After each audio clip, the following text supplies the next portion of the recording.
G'day.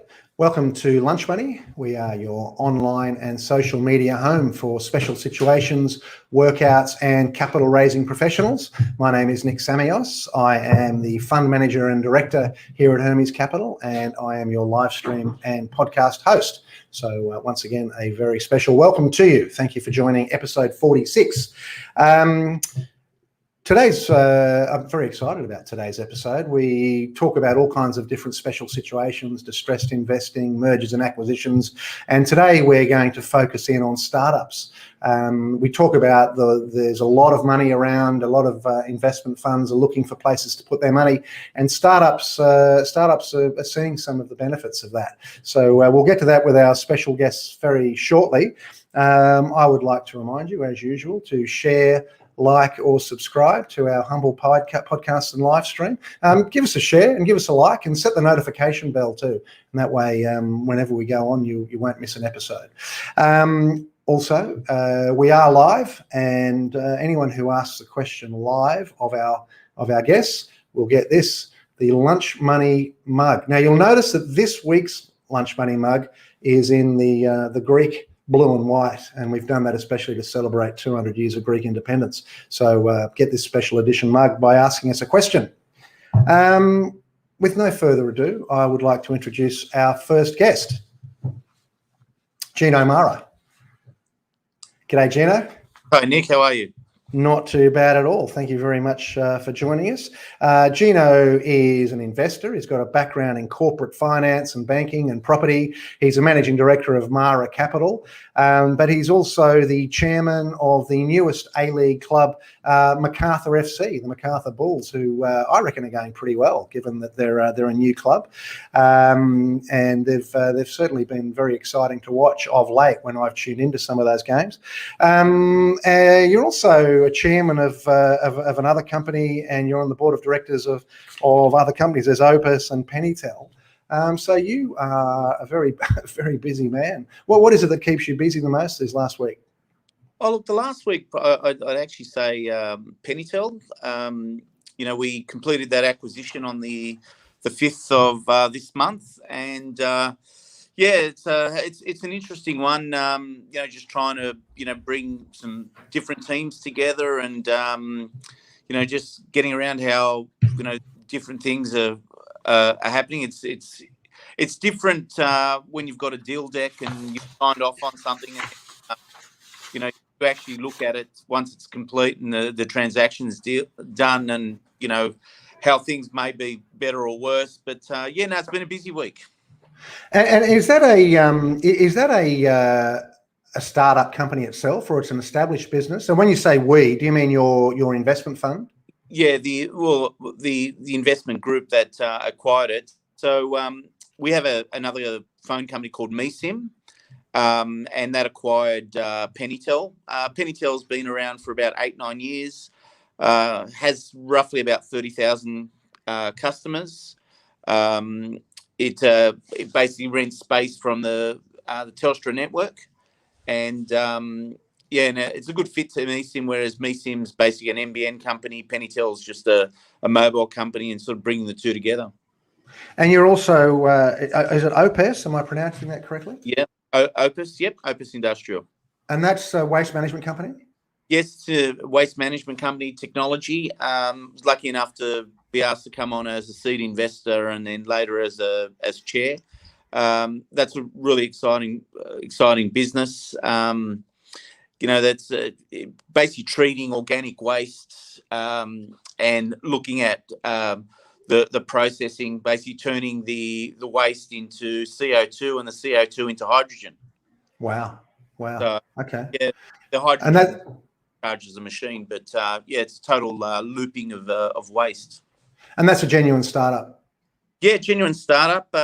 Started off about 3 years ago, and the last probably 2 years is just contracts, getting the technology.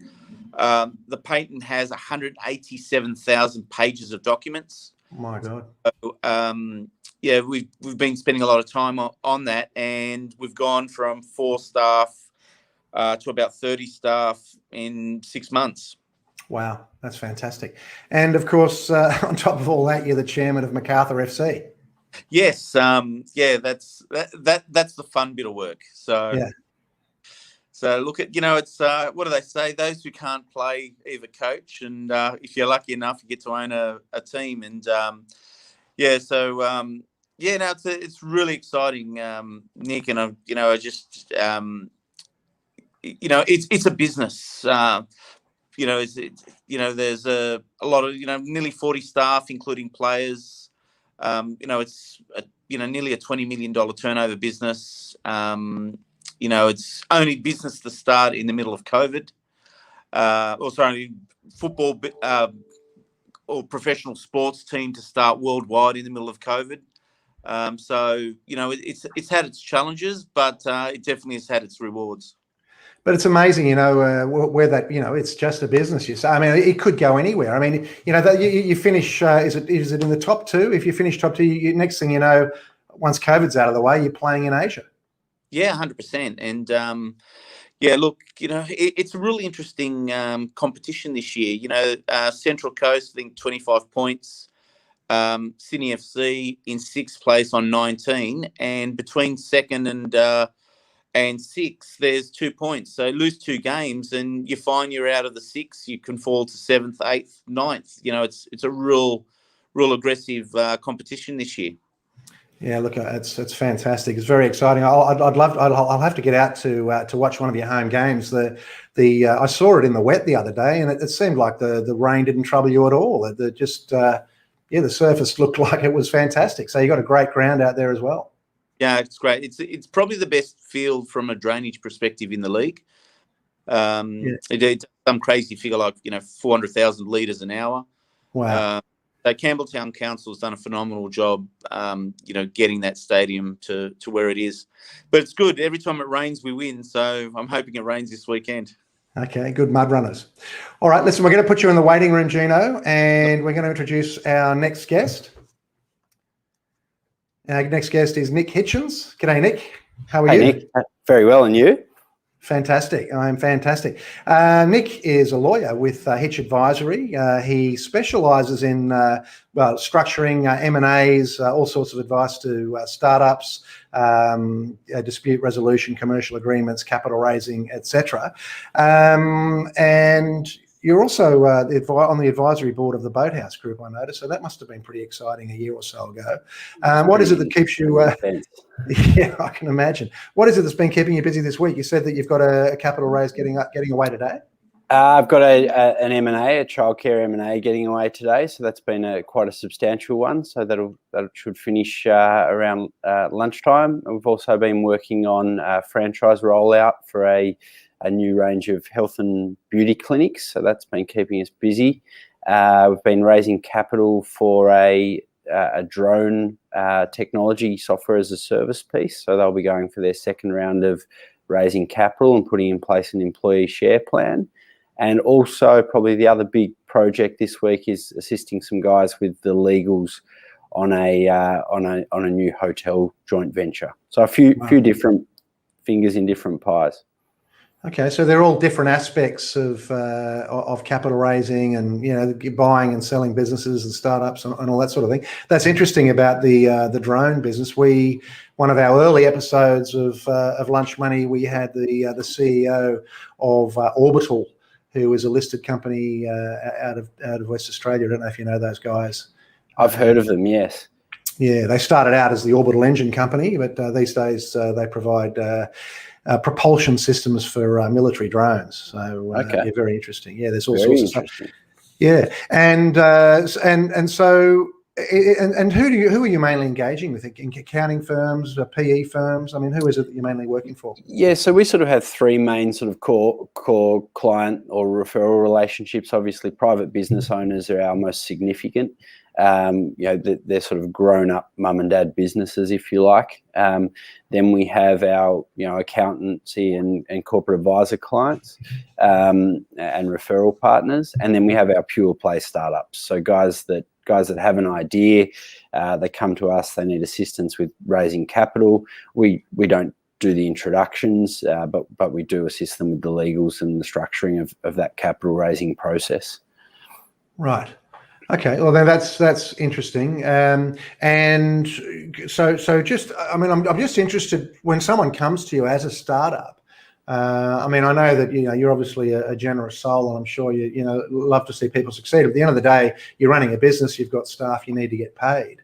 So how is it that you choose who to take on and who not to? Yeah, you make a really good point, and I think I've spent a lot of time in my boardroom over the last 6 or 7 years, with ideas that are going nowhere, but you give people the time of day regardless, because you don't know whether, even if it's not that venture, it might be the next one. So I certainly always try and give people the time of day, and if it takes half an hour or an hour, so be it. It's time well spent. And we'll point them in the right direction, and we can introduce them pretty quickly to their, an R&D tax advisor, an accountant, someone that can help them with their early stage innovation company approval, all of those sort of things that make them a viable startup when they do go to see different angel investors and different PE firms. It doesn't hurt for me to have a bit of a chat, or for one of my team to have a bit of a chat for half an hour. Yeah, it's interesting, I suppose. It's a little bit like, if the managing partner at Pitcher Partners wants you to have a talk to someone, I guess, you say yes, because this next hour might be a waste of time. But of course, that same partner could bring you in, the next unicorn for all you know, the next time they drop by. So there's a bit of that. But it's also, I mean, what's interesting about, as I say, I'm more sort of in the distressed turnaround space. We do a bit of M&A and a bit of, startup as well, but it's all about, and what's something you just mentioned there, it's all about the team, isn't it? In each of these scenarios, it's the legal teams and the accountants and the other advisors.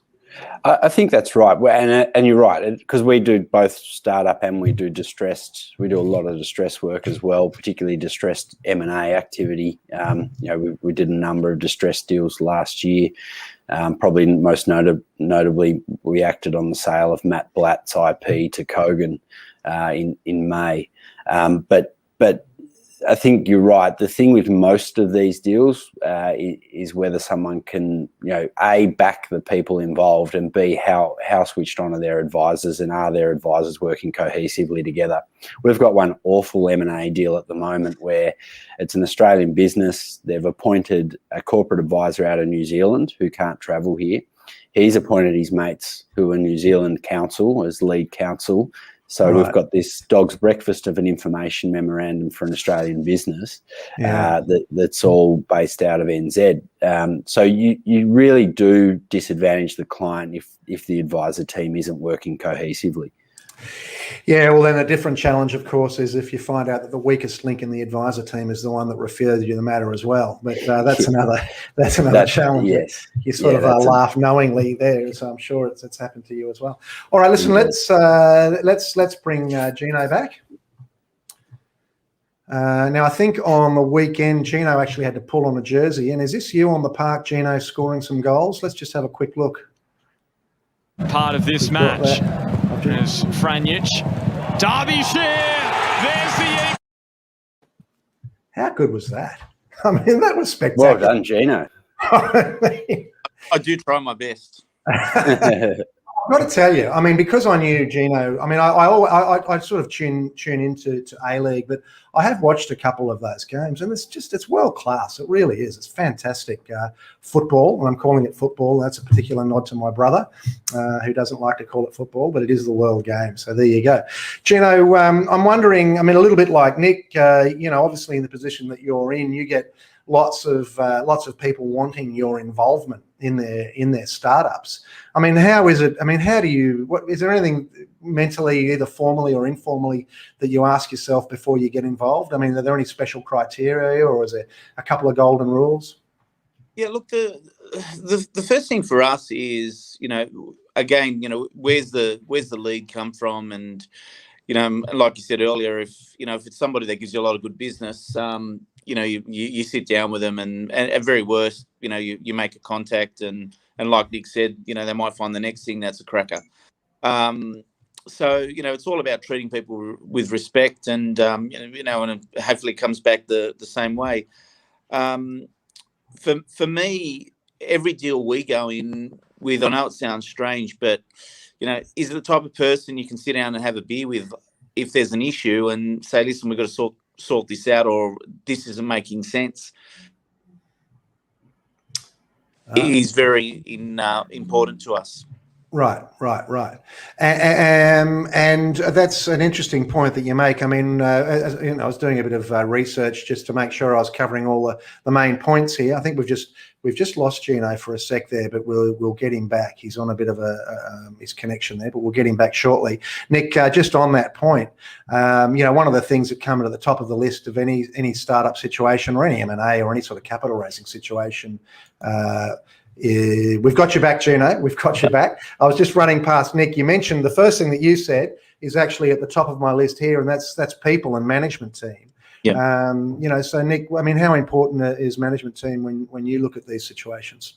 Yeah, entirely, Nick. I think our bread and butter is drafting documents and thinking about the worst case scenario. And I'll always sort of say to clients and stakeholders, this document, if it's done correctly, should never come out of the drawer, because if you don't like and enjoy the people you're in business with, then the deal's going nowhere. It's dead in the water. So for me, it's fundamental, and I think if people get along well and they enjoy working together, then that's the key ingredient in any business deal. Now, I do have there is a lawyer that plays on the Macarthur Bulls. Now, I'm sorry, this is a bit of a lawyer joke, Nick, so you'll have to humour me here. But Fine. This is the lawyer just stopping the bad ideas from getting through. Cabell to make the impact. It's in, surely. Federici, he kept it out, did he? He did not, did he? It's back off the bar. Can you believe what you just saw? I mean, that was absolutely sensational. But you need someone on your team that can certainly do that.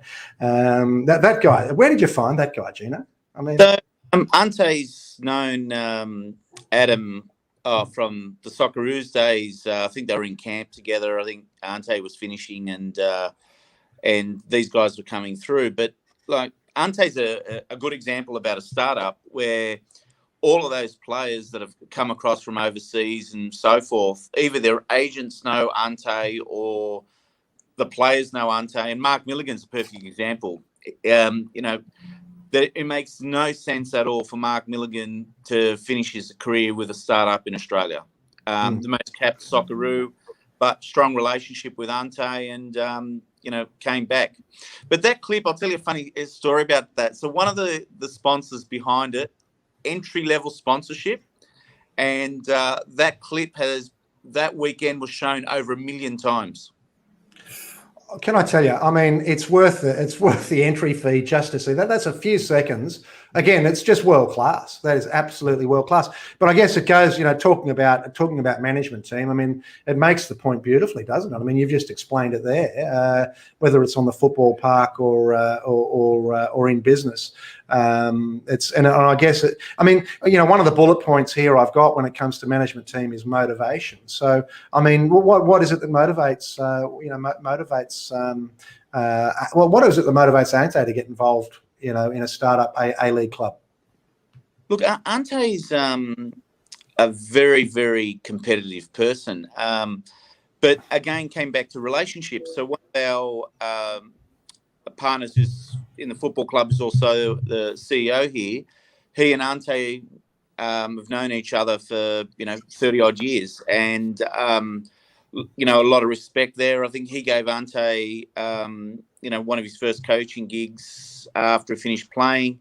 And, same with Mark Rudin at Western United and close relationship with Tony Popovich. They wanted to come back and do something exciting. And, and people got to remember, Ante left the Matildas to come into a startup. And, took a lot of courage, a lot of trust. But for us as well, as a startup, we looked at who could come in and do the job and allow us to do everything off the field and not have to worry about, the football. And Ante's done a phenomenal job managing that football department, and and it's allowed us to manoeuvre through COVID, knowing that we haven't had the issues off the field. On the field. Yeah, that's brilliant. That's brilliant. Now, Nick, we were talking a little bit earlier. There's, one of the consequences partly of central banks responding to COVID around the world in terms of QE and also, government support such as an Australia JobKeeper. It means there is a wall of money out there. And so there's certainly a wall of money for M&A deals. And you were saying there's also a lot of money coming in for startups as well. Yeah, that's right, Nick. I mean, we've seen so much. I think there's sort of the three categories that we see so much of, and you'll be familiar with these. The private debt market in the last few years, and even in 2020, has just gone absolutely through the roof. As banks have sort of tapered away a little, as the big four have tapered a little bit away from the business banking sector, either smaller banks or the private peer-to-peer lending market in Australia has just gone through the roof. Then obviously the capital raising startups are getting funded quite quickly and from a much earlier stage. So typically we used to see Australia as a very conservative startup market compared to the US. And basically in Australia, you wouldn't raise capital until you're almost a scale up by definition. And what we mean by that is you had a bit of revenue, you had some traction, whereas now we're seeing that much earlier at idea stage.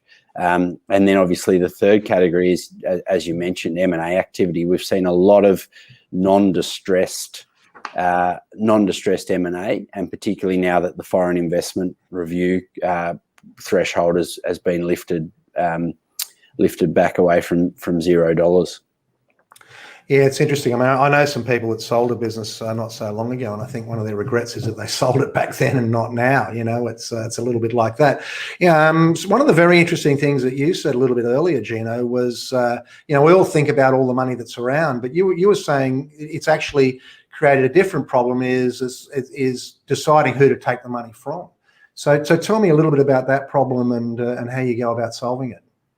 Yeah, look, we've on the open space business, we've had a couple of offers from some great investment firms and private equity, I should say, but they just weren't the right fit for what the organisation is trying to achieve, but also how they do things to how we're structured. And I think from our perspective, and I think a lot of startups, you've got to look at not just getting the money, but who your partners are. Are they going to drive the business the same way that you want to drive it? Do they have the same vision? So the money is probably the smallest part of an investment from our perspective, because you can get caught that somebody does want to go globally, or doesn't want to manufacture, they just want to outsource. So you got to look at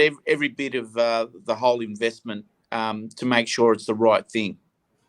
Yeah, it's interesting. I mean, I love watching Dragon's Den. I don't know if any of you guys watch Dragon's Den. The UK version is fantastic, and you've got it starts off with in comes the entrepreneur pitching their ideas, and there's the 5 dragons. But occasionally you get someone who comes in with that red hot idea, and then the dragons are pitching to them. Well, you should pick me because, I've got some connections to these overseas markets and all of that sort of stuff. So it's interesting, Gino, maybe in this market, the shoe's on the other foot. No, 100%. And,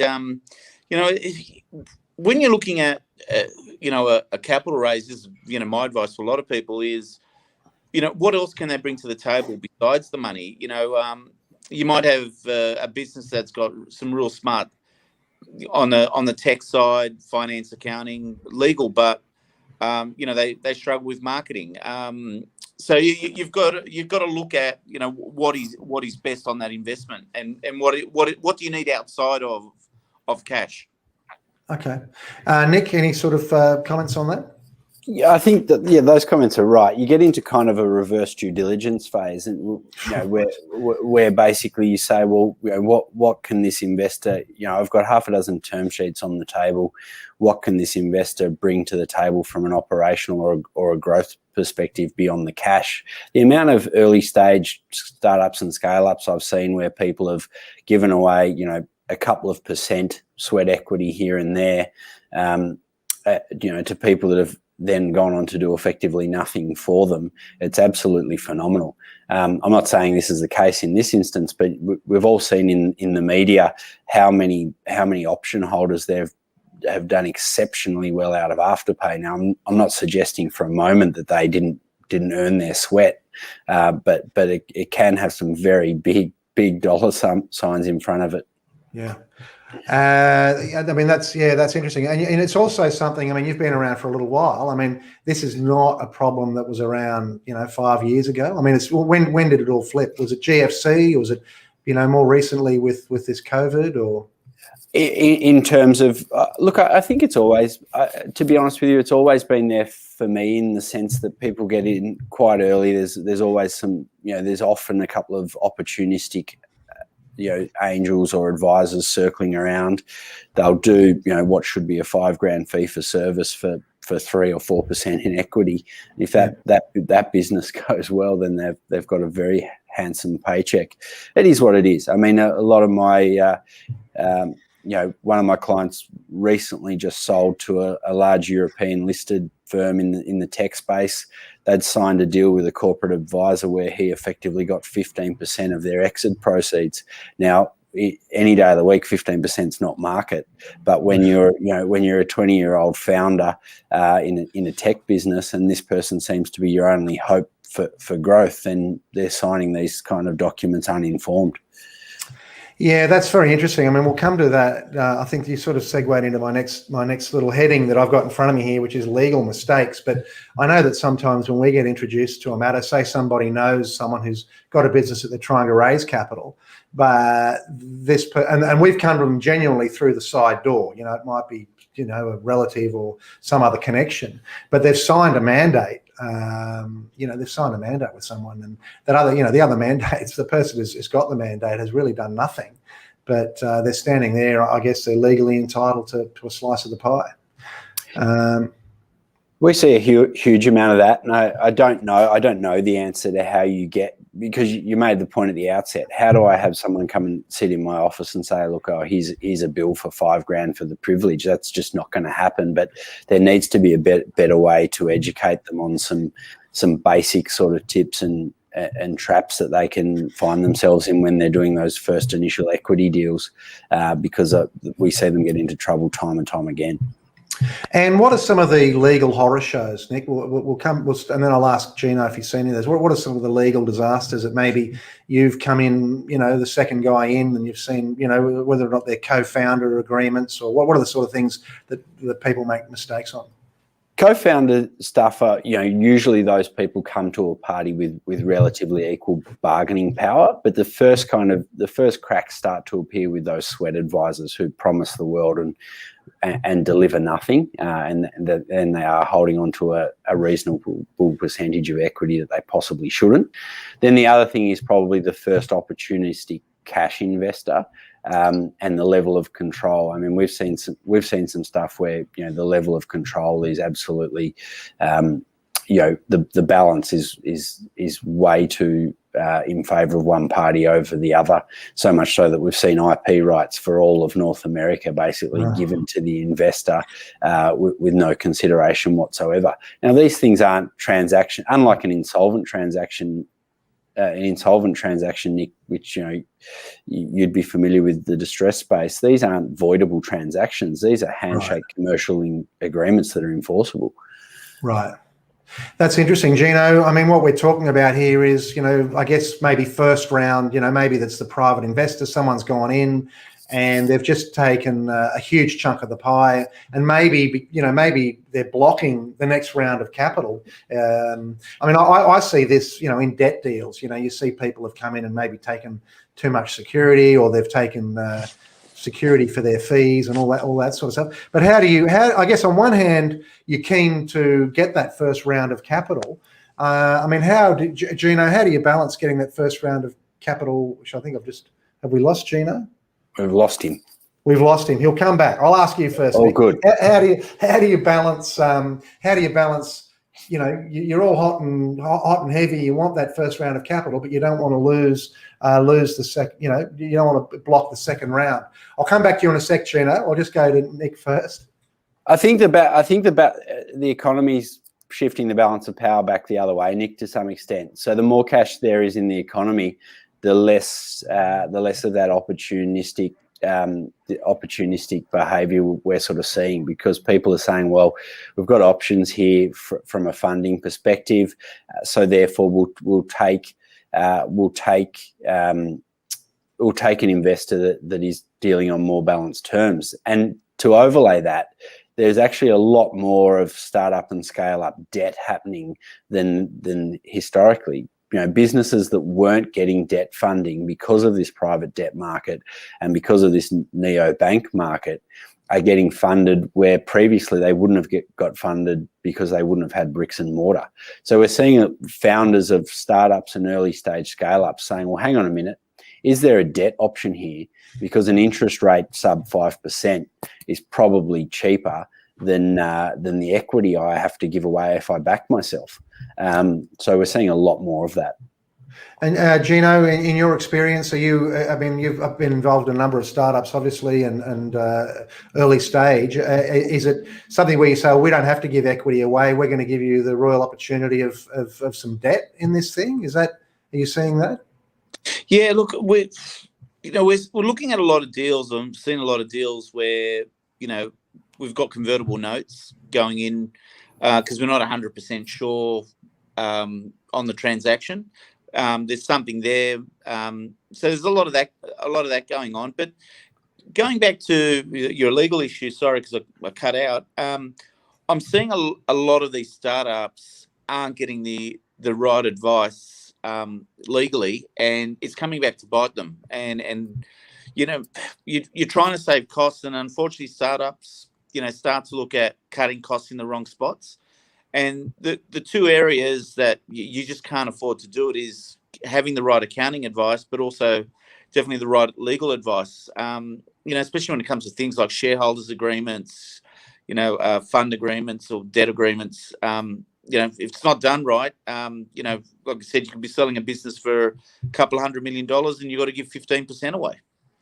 Yeah, I guess it's a little bit like a marriage, isn't it? It's all very well when there's no assets and no business and nothing really much of value, but down the track, who knows? We'll give Nick a free kick, Gino, but I'll ask it to you and then I'll come to Nick. What are some of the criteria to make sure that you've got the right lawyer? Look, the first thing is, it comes down to how we do business is, do you have a relationship with a person? And if you can trust the person, well, then that's the second the key thing. But when it comes to legal advice, do they specialise in that? Are you going to just a local lawyer who just does conveyancing and might do one or two corporate deals, or are you going to someone like Nick, who, for example, specialises in M&As and corporate advice? That's the thing you've got to be looking at. Well, we'll turn the table a little bit on that, Nick. The other thing is, sometimes you might be you've got a client who's come to you first, and they haven't chosen. There's a lot of debt advisory and PE firms and accounting firms that have got M&A departments and capital raising departments. How do you choose the right capital raising partner? Gino's right. You really need to find. You need to analyze the size of the business and where they're at, and then find the right sort of corporate advisor for that market, depending on who you have relationships with.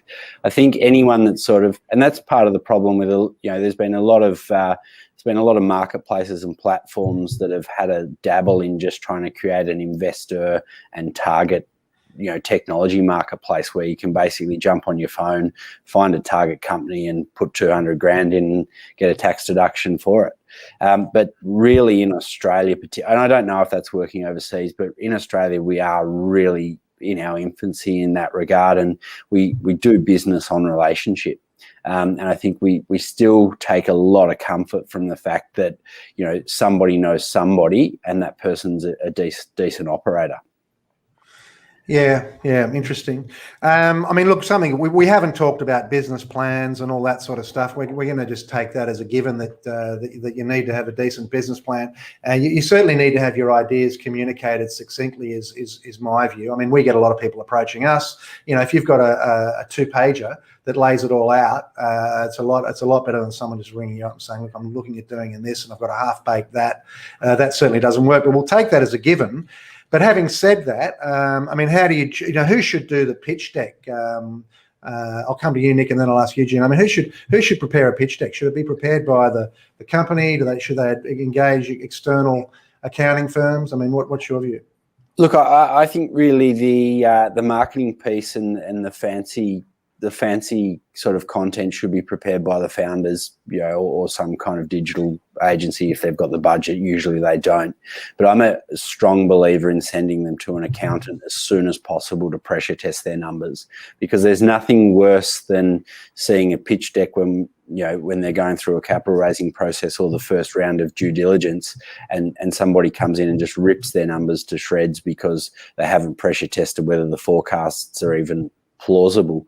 I think that goes to one of the gripes I do have with startup founders, and often they'll come into my office, and I think, you know, they need to have done everything they can humanly do to get the business as far advanced as they can. It's not enough just to come in and say, "Here's my 4-page PDF idea. Do you think I can raise $2 million?" You need to, when you're building a business, you basically have to beg, steal and borrow to get as much of it off the ground as you can before you then take your pitch deck to market. Yeah, that's interesting. I saw on Twitter someone said it's rude to ask a question that you could have found out yourself on Google, and it's a little bit of the same principle there. Well, what do you think, Gino? Look, my view with the pitch deck is I only want to read it after they've spent, you know, a couple of hours telling us about their business and, you know, their dream of it. And, you know, the founder knows it back to front. You know, I've had meetings with, you know, potential deals where they've brought their accountant and their lawyer along, and, you know, and the founders just sat there and not talked about it. You know, and in one case we actually asked their lawyer and accountant to leave the room and said, "Okay, now talk to me about the deal," and we ended up investing. You know, the pitch deck is what I want to summarize after these guys have actually left. You know, the founders got to be able to, you know, talk from the heart, you know, knows the back to front, you know, knows the numbers, you know, and then you get into it with the accountant and the solicitor later on at a second stage. And I think a lot of guys, you know, get dragged into you know, let me come along, I'm your accountant and I'll explain it. And, you know, like I said, you got to love it. You've got to have everything invested in motion into it. And if the founder is like that, then, you know, you get excited. I certainly want to see a bit of passion. The other thing is you certainly want to have workshopped answering all the obvious questions. There's nothing like sitting in front of someone and you're asking them about the size of the opportunity, the different niches in the market, how you're going to get early traction, who are the competition, you know, what do you compare, all those obvious things. And if you can, you know, if you've got the answers just rattling off. Now, look, Kenel Tonkin's just thrown in a question here, and you mentioned pressure tested, Nick. I'm going to go back and listen to this again. You've given me a whole new glossary here. We've got the reverse due diligence. We've got the pressure testing. What do you mean by that? I basically mean to go through and say, well, you know, where are our sources of revenue from this potential business? Where do we get our first 10,000 customers from? What's their expected spend? What do we think our fixed costs are going to be at that time, and you know, our variable costs as it scales up? So I think most good accountants can do a cash flow and a profitability and cash burn forecast on that basis. To the second part of the question in terms of revenue optimism, I think that, you know, what I see from smart investors and smart money is they'd much rather see revenue realism than fake optimism. So I think, your numbers should be, you should paint the blue sky, but the blue sky should be possible and not fanciful. And it raises something in my mind that's probably important that I really like to see at that pitch deck stage or go to market stage, and that is the shopping list. And I kind of take a view that startups and scale-ups shouldn't raise more cash than they actually have to. And that goes to Gino's point that really you should be in bed with who you want to be in bed with and who you want to do business with, and B, you should only take the money you need for your business shopping list. And when I say shopping list, it's kind of taking that cash flow forecast that they've done with their accountant and saying, well, what is our cash burn over the next 12, 18, 24 months, and what are we going to spend the money raised on? And I think that's a really important point. Yeah, well, that the old sources and uses of funds. Where are you going to get the money from, and what are you exactly going to spend it on? And just on that subject of forecasts, I like to see line items, revenue line items. If it's going to be B2B, who are the customers and who are the customer segments? What are the product market segments as well? We've got a question here from Deanne Tyndale over in WA. How often are you seeing female founders asking for funds, and if not, why not? That's interesting. I mean, I'll just start on that. I saw something very interesting because it's been International Women's Day, etc. Recently. And I saw someone saying there was a bit of a meme with I am a female founder with the word female crossed out. But I must admit, certainly in my line of work, there's obviously a lot more. We see a lot more men in business. I mean, why is it? What do you see, Nick? And if you're not seeing a sort of a lot more women, why do you think that is? I love doing business with female business owners, whether they're founders or whether they're operating established businesses. I think as guys, we often shoot from the hip, and we speak without thinking. Whereas often when I observe female business owners, they take the stimulus, they pause, and then they react. And I think that often creates a much more logical business owner. I've seen some really smart females that have both raised cap and gone through to really successful exit. I certainly don't think there's any prejudice. In fact, I think even though a lot of the investors and a lot of the private family office managers, the private equity guys and the angel investors, even though for some reason they are male, and I'm not sure of the reason, but I certainly don't see any prejudice in people in either A, female founders asking for money or B, getting it. Well, what do you think, Gino? Yeah, look, I'd actually say, 3-4 years ago, it'd be 20-30%. We're getting pitches now. I'd say close to 40-50, and growing. And our group CEO, I'm not sure if you've ever come across Camilla Galasso from ANZ. I haven't. No. The 12th. She has a real belief there's some great deals there, and I'm seeing more and more of it. So I know the media, and social media is talking, highlighting a lot of the facts that the opportunities aren't there, but we're seeing a lot more deals coming from females.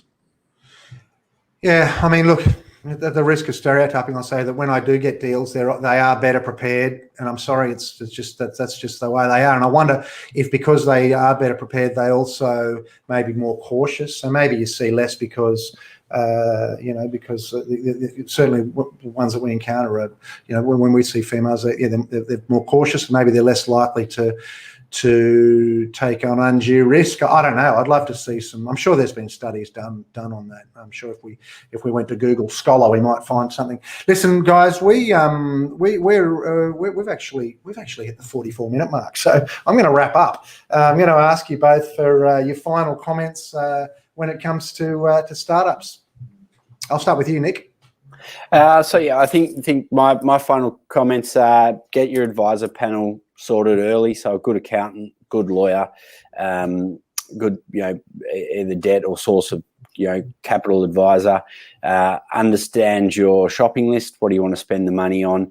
and then be as prepared as humanly possible. Because if you're not prepared to sweat, some 12, 14-hour days in the pitch deck phase, then unfortunately, my view is you won't make it. Okay, thank you. Gino? Everything that Nick said, plus one more thing, passion. Yep. You've got to get in the door and you've got to believe in what you're trying to sell. Doesn't matter what type of widget it is. You've got to believe it, and you got to breathe it, and that is the biggest thing. And I keep on coming back down to hard work. If you're only doing 8 hours, and the next person's doing 16 hours, well, they're throwing out double the amount of work you are. And you've got to have the passion and the belief in what you're trying to achieve. Yeah, there's no substitute for those hours. There's no doubt about that. Who are you playing this week, Gino? Wellington in Wollongong. Wellington in Wollongong. Okay, no worries. Oh, I look forward to getting out to a home game, that's for sure. Listen, I'm going to say a big thank you to Nick Hitchens from Hitch Advisory and Gino Marra from Macarthur FC. And thank you very much to our viewers, and thank you to those of you who asked your questions. Thanks, Canelm and Deanne. And thank you, everybody. We look forward to doing it again soon. Cheers. Thanks, Jen. Thank you very much. Bye-bye.